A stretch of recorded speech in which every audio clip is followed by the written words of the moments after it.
लोग सबका बेटा एक और सुंदर सुबह का आगाज।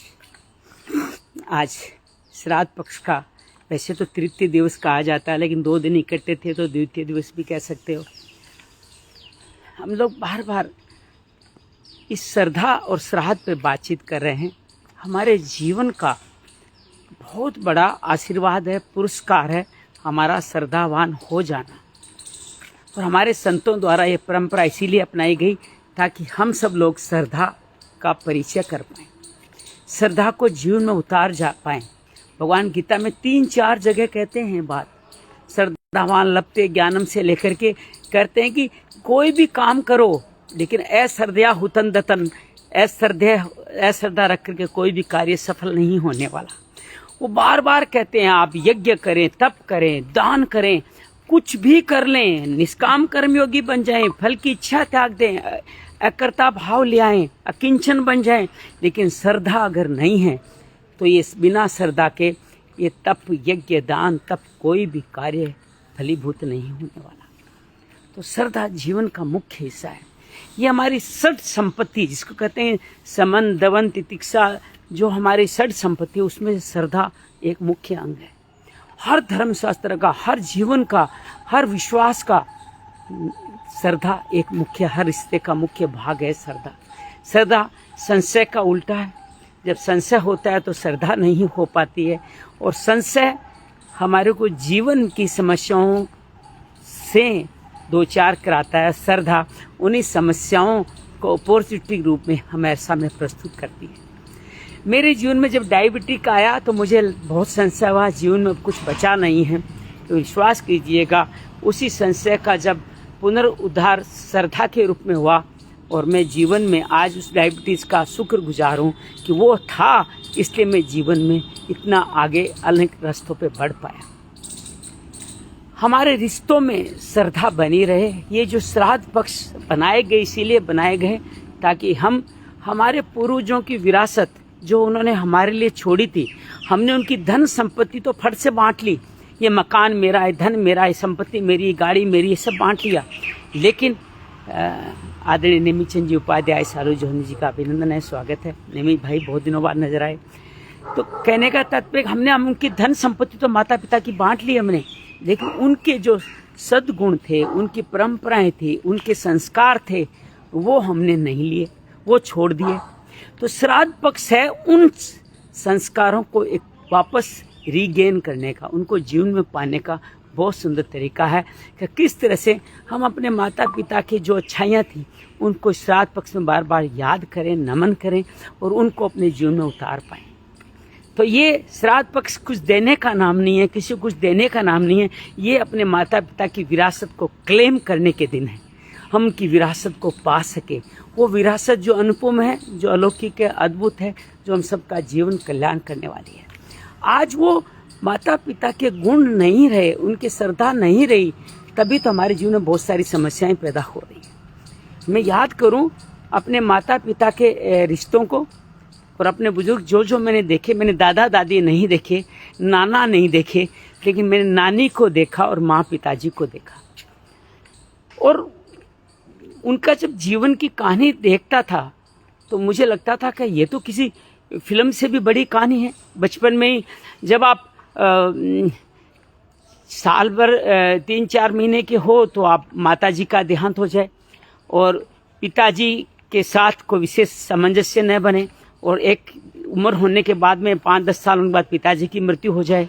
घर में कोई भाई बहन नहीं, कोई कुछ नहीं, पढ़ाई लिखाई कराने वाला नहीं, थोड़े बहुत आपके जीवन में संग दोस्त के कारण कुछ पिताजी के दोस्तों के साथ रहना, पढ़ना लिखना नहीं हो पाया, कमाने खाने कुछ था नहीं, पिता का मकान था लेकिन वो भी धीरे धीरे खंडर होता जा रहा था। किसी साथी के मिलके बाहर नौकरी करने गए, साल की 100 रुपये महीने की नौकरी, साल भर की 80 रुपये नौकरी, धीरे धीरे, लेकिन कुछ न कुछ संस्कार थे अपने और माता पिता के, किस बुजुर्गों के, अपनी दादी के, जिनके बहुत नज़दीक थे, और धीरे धीरे वो अपने जीवन में आगे बढ़ते चले गए। लेकिन उस ज़माने में शादी ब्याह जल्दी नहीं हुआ करते थे, तो उनकी शादी ब्याह नहीं हुई क्योंकि उस समय लड़कियों की बड़ी कीमत हुआ करती थी, जो या तो पैसे वाले अच्छे वर्ग को देते थे। हालांकि आज भी लड़कियां यही चाह रही है ना कि आज के दिन में लड़कियों की हाँ आसान नहीं है, लड़कियों की हाँ लेना आसान नहीं है। लड़के तो मिल जाएंगे, लड़कियों की हाँ मुश्किल हो गई क्योंकि वो समृद्ध हो गई है। उस ज़माने में उतनी महिलाएं समृद्ध थी तो या तो उनको बाकायदा बताना पड़ता था कि मैं इतने पैसे दूंगा, तब लड़की के पिता अपने पैसा लेते नहीं थे, लेकिन ये देखना चाहते थे क्या सक्षम है क्या। और आज का भी पीढ़ी यही कर रही है। तो पिताजी की भी शादी नहीं हो रही थी, माँ बाप थे नहीं, इतने पैसे वाले भी नहीं थे। एक दोस्त ने जो पुजारी थे तो उन्होंने कहा कि मैं तुम्हारी शादी तो मैं करवा सकता हूँ, लेकिन वो लड़की है ना पैरों से चल नहीं सकती। देखना श्रद्धा के भाव समझने की कोशिश कीजिएगा। वो लड़की पैरों से चल नहीं सकती, जन्म से ही पोलियोग्रस्त है, वो लुढ़क के चलती है, घिसट के चलती है। पिताजी के मन में पता नहीं क्या है, कौन से सरदार, कौन से भाव, कौन का पुनर्जन्म का उनका पुण्य जागृत हुआ। उस लड़की को देखने गए और देखते ही क्या पिताजी कहते हैं पता नहीं मैंने देख के मुझे लगा कि ये तो लक्ष्मी है और मैंने हाँ कर दी।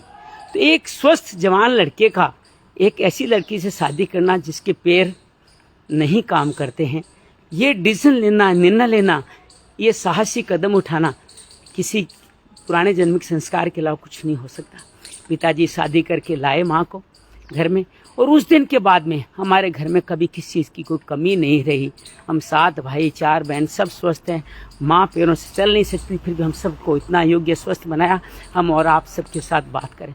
और माँ की पिताजी हमेशा लक्ष्मी की तरह ही सेवा करते रहे, उनके लिए हमेशा हर कार्य करना, उनके उठने से पहले सारे सामान उनके जगह रख देना, उनको कभी कुछ कहना नहीं पड़े। दोनों का रिश्ता इतना अद्भुत था कि जैसे कोई राम सीता की जोड़ी में भी कोई कमियां ढूंढ सकता है कि राम जी ने सीता पे संशय किया, उसको वन गमन जाने को कह दिया या अग्नि परीक्षा ली, तो विश्वास कीजिएगा मेरे माँ पिताजी के रिश्तों में ऐसा कुछ भी नहीं था। और वो इतने एक दूसरे से श्रद्धा करते थे कि उन श्रद्धा को हम समझ लें, अपन जान लें, अपने जीवन में उतार लें तो हमारे सबके रिश्ते ठीक हो जाएं। वो एक दूसरे से कुछ भी नहीं चाहते थे, बस खाली एक दूसरे को देना चाहते थे। माँ चाहते थे पिताजी जो संघर्ष कर रहे हैं, जो आगे बढ़ रहे हैं, उनके जीवन में वो इस तरह स्वस्थ रहें। पिताजी चाहते थे कि इसने मेरे जीवन में इतना सारा उद्धार किया है, ये अपना जीवन बहुत सुख शांति से बिताए। इसलिए उनके दोनों के प्रति, एक दूसरे के प्रति जो श्रद्धा रखते थे वो अद्भुत थी। श्राद्ध पक्षों में ऐसे ही माता पिता के ऐसे रिश्तों को, ऐसे उनके जन्म की कहानियों को याद करें और अपने जीवन में उतारें। हमारे रिश्तों में श्रद्धा रह गई है कि नहीं रह गई है? क्या हम पति पत्नी एक दूसरे के प्रति श्रद्धा रखते हैं? क्या हम एक दूसरे को माफ करते हैं? क्या हम एक दूसरे को प्रेम करते हैं? क्या हम एक दूसरे से खाली चाहते हैं, लेना चाहते हैं, कुछ देना भी चाहते हैं? क्या हम उनकी स्वाभाविक योग्यताओं का सम्मान करते हैं? क्या हमारा अपना है उस पर हम गर्व करते हैं? ये श्रद्धा, ये भाव रिश्तों में हमारे पास आए, इसलिए श्राद्ध पक्ष का सुंदर चयन किया गया है।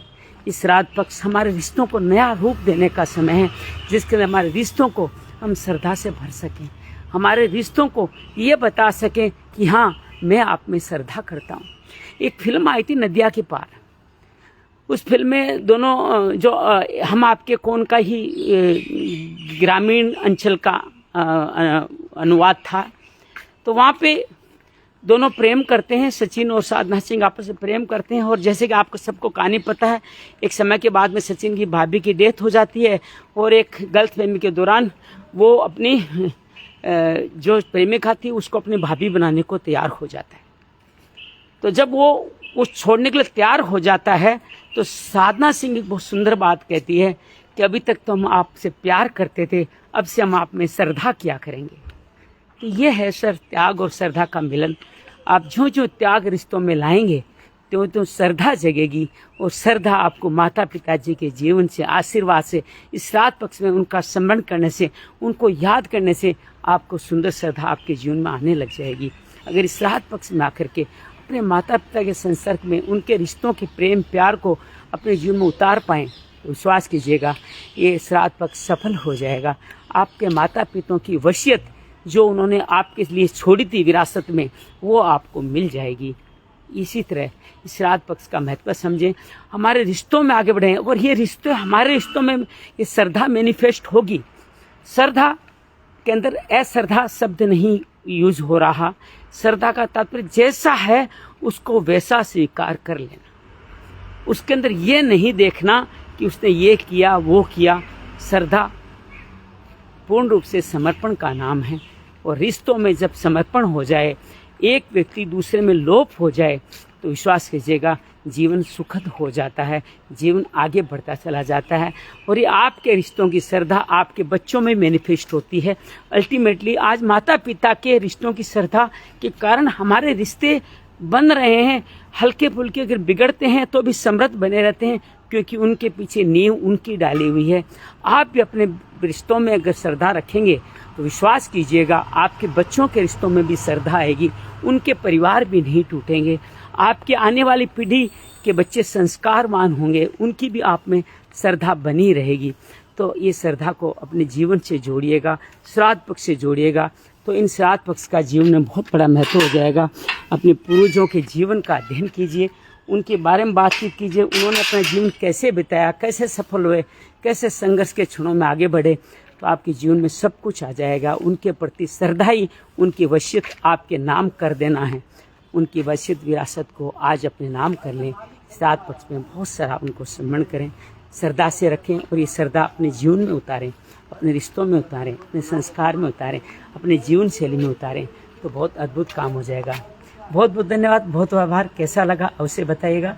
कल फिर श्राद्ध पक्ष के साथ जुड़ के किसी और बात पे चर्चा करेंगे। धन्यवाद, बहुत बहुत आभार। मस्त रहें, आनंद रहें।